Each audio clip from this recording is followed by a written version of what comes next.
Bonjour, bonsoir à tous. Nous venons à vous dans une seconde partie de cette série intitulée Notre pain de ce jour. Alors, comme dans la première partie, nous avons présenté Jésus-Christ à travers la prière du Notre Père que nous trouverons dans Matthieu chapitre 6 des versets 9 à 13. Prière dans laquelle Jésus enseigne à ses disciples à demander leur pain du jour, leur pain utile pour chaque jour. Et nous avons aussi vu que dans Jean chapitre 6, les versets 32 à 35, c'est Jésus-Christ dont nous avons besoin chaque jour, parce que c'est lui notre pain et c'est lui notre eau. Premièrement, nous avons besoin de lui pour la nutrition de notre esprit à travers la parole de Dieu, sa parole à lui. Et ensuite, nous pouvons lui demander notre pain utile à notre corps, parce qu'il nourrit les oiseaux qui ne moissonnent même pas, qui ne sèment pas, qui n'ont pas de champ. À bien plus forte raison, nous, ses enfants, il nous nourrira bien plus volontiers. Alors, nous venons dans cette seconde série, cette seconde partie de la série Notre pain du jour, afin de parler d'une thématique. C'est en fait un questionnement. Qu'est-ce qu'une entreprise pour un chrétien? C'est quoi l'entreprise du chrétien? Et à base de cette question, nous nous appuierons sur Josué chapitre 1, des versets 1 au verset 9, en nous attardant beaucoup plus sur le verset 8, passage que beaucoup de chrétiens connaissent. Mais avant tout propos, remercions Dieu, notre Dieu Jésus-Christ, dans la prière. Merci Seigneur, nous te prions, nous te remercions parce que tu nous donnes encore l'opportunité de venir et de parler de toi en toute quiétude. Nous déposons toute honte de côté et nous voulons être sincères devant toi. Nous sommes faibles. Tout ce que nous allons dire sera forcément imparfait.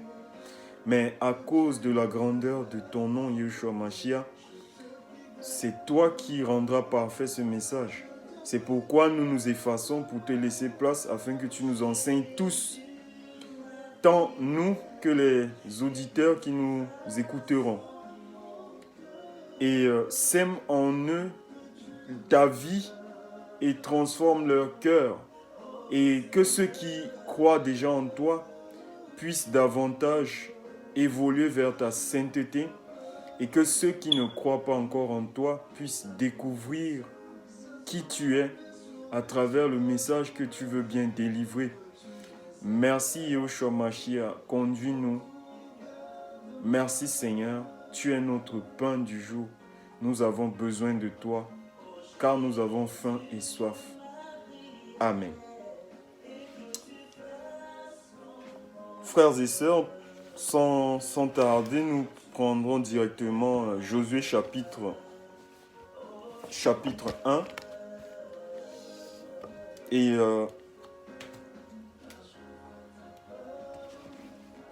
nous lisons.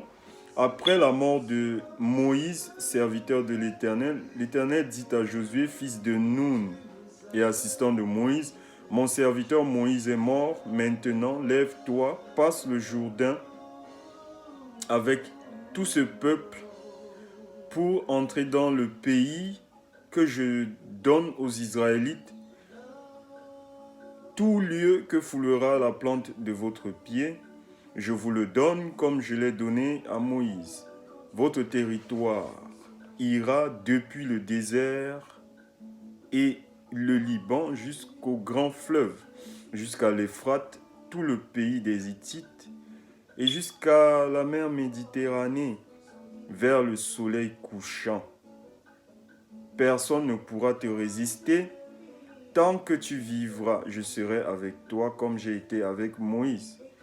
Je ne te délaisserai pas et je ne t'abandonnerai pas. Fortifie-toi et prends courage, car c'est toi qui mettras ce peuple en possession du pays que j'ai juré à leurs ancêtres de leur donner.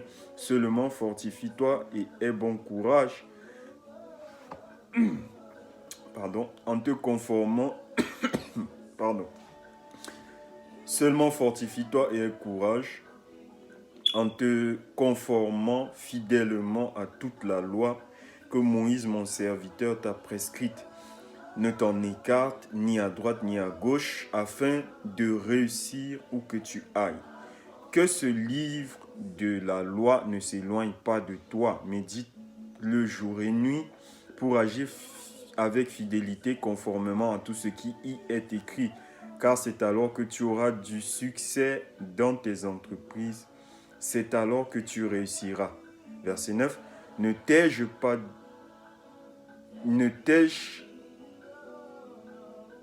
pas dit ordonné, fortifie-toi et prends courage. Ne sois pas effrayé ni épouvanté, car l'Éternel, ton Dieu, est avec toi où que tu ailles. Merci Seigneur. Alors, la question que nous avons à cœur, c'est quoi exactement l'entreprise du chrétien selon Josué chapitre 1, verset 8.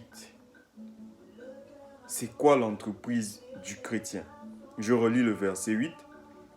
Que ce livre de la loi ne s'éloigne pas de toi, médite-le jour et nuit, pour agir avec fidélité conformément à tout ce qui est écrit. Car c'est alors que tu auras du succès dans tes entreprises.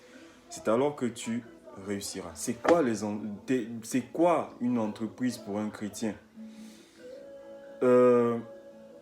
Alors, suivant le verset 8, la réussite de Josué dépendait de l'écoute de son Seigneur qui lui a ordonné d'entrer avec le peuple qui devait conduire vers une terre nouvelle.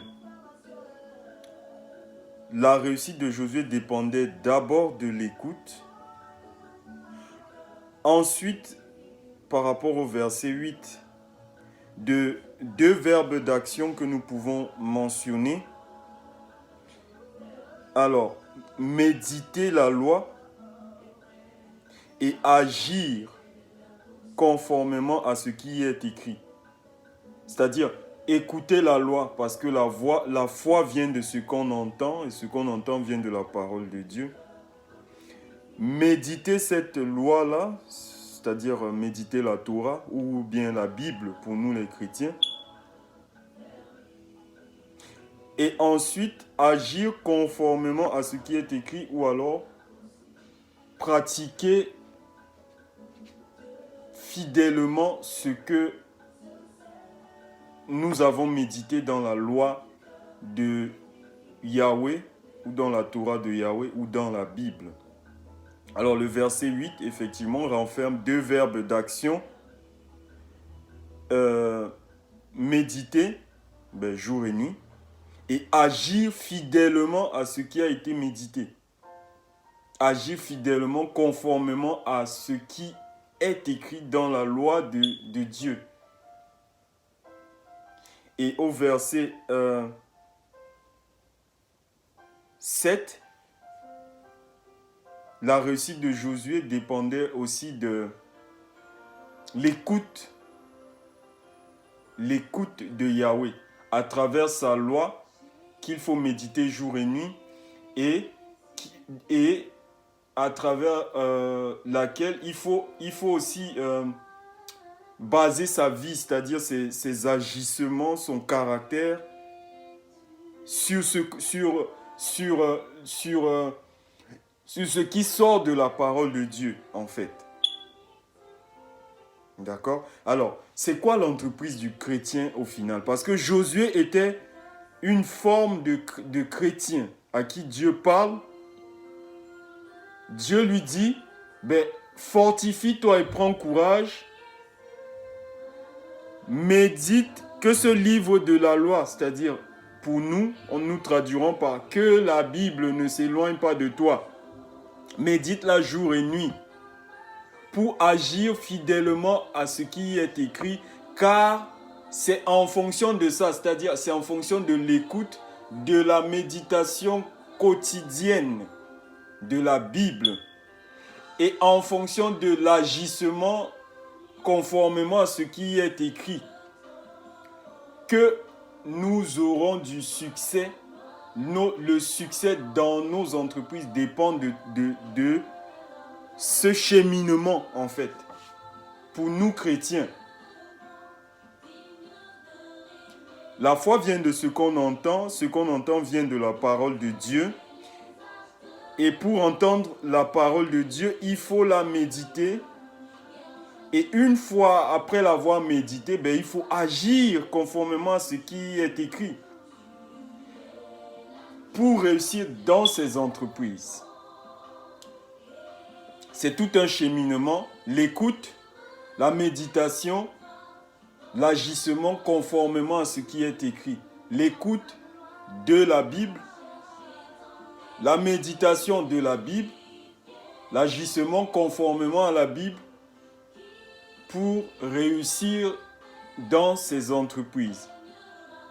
Si vous me posez la question à moi, quelle est mon entreprise principale? Mes amis, moi, mon entreprise, j'entreprends à habiter, c'est-à-dire, j'entreprends à habiter toute ma vie avec Jésus-Christ dans son royaume. C'est ça, moi, mon entreprise à moi. Maintenant, si moi, je vous pose la question, quelle est votre entreprise principale? C'est quoi votre but principal? Autrement dit, c'est ça, en fait. Entreprise, qu'est-ce que vous entreprenez? Quel est votre but? Est-ce que votre but, c'est d'ouvrir des sociétés? Est-ce que votre but, c'est de construire de grands bâtiments? Est-ce que votre but, c'est de gagner tout le monde entier? C'est de gagner tout l'argent, tout l'or, tous les diamants du monde? Eh bien, moi, mon but à moi, c'est d'habiter éternellement avec Jésus-Christ dans son royaume. Et je pense que c'est le but principal de tous les chrétiens. C'est ça l'entreprise principale de tous les chrétiens. Et pour réussir dans cette entreprise, parce que dans Josué chapitre 1 verset 8, nous avons entreprise. Je ne sais pas quelle est votre version de la Bible, mais la mienne c'est la seconde 21. Et dans la seconde 21, je peux lire dans la deuxième partie du verset 8 de Josué 1, car c'est alors que tu auras du succès dans tes entreprises. Il y a plusieurs entreprises, parmi lesquelles il y a l'entreprise principale, c'est-à-dire le but principal. Le but principal, c'est d'être enlevé lors de l'enlèvement et d'habiter éternellement avec Jésus-Christ. C'est ça l'entreprise principale. Et à côté, donc, il y a les autres entreprises, c'est-à-dire l'entreprise entreprendre de se marier, entreprendre de travailler, de trouver un emploi, un CDI, entreprendre de construire des bâtiments, entreprendre de servir Dieu, entreprendre je sais pas moi, il y a tellement d'entreprises. Mais la plus grande entreprise qui devrait être notre obsession, c'est l'enlèvement. C'est l'enlèvement lorsque Jésus-Christ apparaîtra. C'est l'enlèvement pour habiter avec lui éternellement, parce que c'est ce pourquoi il nous a rachetés. Il nous a rachetés pour que nous habitions avec lui aujourd'hui et éternellement. Alors, si nous prenons en parallèle l'exemple d'un chrétien qui agit fidèlement à ce qui est écrit dans la Bible, dans la Torah, nous pouvons, en guise d'exemple, prendre le psaume chapitre 1. Psaume chapitre 1 des versets 1 à 3. C'est l'exemple du chrétien qui, après avoir écouté Dieu, après avoir médité sa parole, agit fidèlement à ce qui est écrit. Et derrière, il y a une promesse. La promesse d'être heureux tout le temps. La promesse d'être heureux. C'est le bonheur que nous cherchons, la joie, être heureux tout le temps. C'est ça l'entreprise du chrétien. Être heureux, éternellement être heureux tout le temps. Alors, Psaume chapitre 1 des versets 1 à 3. Heureux l'homme qui ne suit pas le conseil des méchants, qui ne s'arrête pas sur la voie des pécheurs et qui ne s'assied pas en compagnie des moqueurs, mais qui trouve son plaisir dans la loi de l'Éternel et la médite jour et nuit. Eh bien, cet homme ou cette femme, bien sûr, qui médite la Bible jour et nuit pour agir conformément à ce qui y est écrit, va naturellement, en fonction de ce qui est écrit, va naturellement, si cette personne si toute son obsession, si tout son but, si toute son entreprise, c'est d'agir fidèlement à ce qui est écrit dans la parole de Jésus-Christ, qui est la Bible, alors cette personne-là, cet homme, cette femme, cet enfant, ce papa, cette maman, cet être humain sera heureux. Et en guise d'exemple, nous venons de lire dans Psaume chapitre 1, des versets 1 à 3, la promesse d'être heureux dans ce monde où nous sommes si malheureux, malgré tout ce que nous avons. Malgré l'emploi, nous sommes toujours malheureux. Malgré le logement, nous sommes toujours malheureux. Malgré les vêtements, les beaux vêtements, les voitures, tout ce que vous voulez, nous sommes toujours malheureux. Eh bien, en méditant la parole, la loi de l'Éternel, Jésus-Christ, la Bible, jour et nuit, et en agissant fidèlement à ce qui y est écrit, nous avons la promesse d'être heureux. La parole elle-même nous enseignera à ne pas suivre le conseil des méchants. La parole elle-même, conduite par l'Esprit de Jésus-Christ, nous enseignera de ne pas nous arrêter sur la voie du péché, des pécheurs. Et de ne pas s'asseoir en compagnie des moqueurs. C'est la parole elle-même qui va nous convaincre que l'ivrognerie est un péché. C'est la parole elle-même qui va nous dire ce qui est bon, ce qui est mal. La parole va nous conduire jusqu'à Jésus-Christ. Jusqu'à Jésus-Christ. En fait, la parole elle-même va nous nourrir. Jésus-Christ est sa parole. Jésus-Christ est dans sa parole. Sa parole est esprit et vie.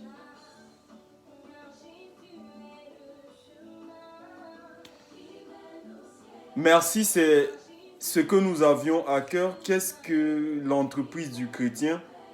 Et à travers cette thématique, nous avons lu dans Josué chapitre 1, des versets 1 à 9.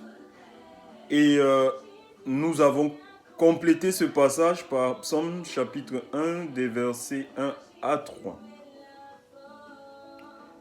Que Jésus-Christ nous aide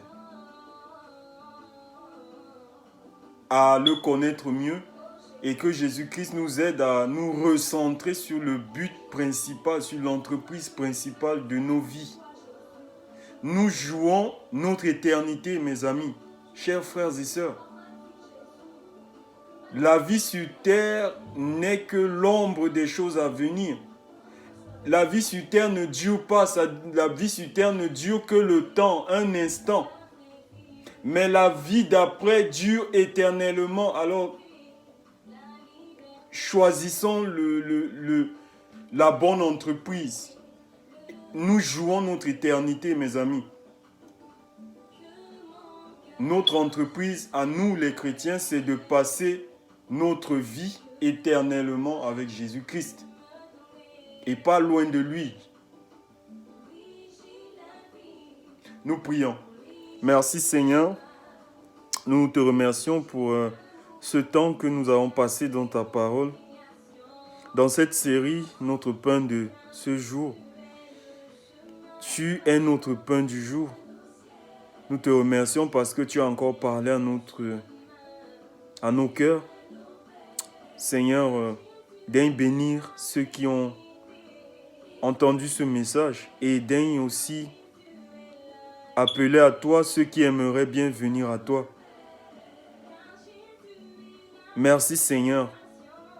Aide-nous à te connaître encore plus à travers d'autres thématiques pour te révéler toi et toi seul afin que tu grandisses dans tous les cœurs et que tu reviennes vite pour nous ravir. Merci Seigneur. Jésus-Christ, tu es béni éternellement. Amen. Amen. Amen. À la prochaine, mes chers frères et sœurs.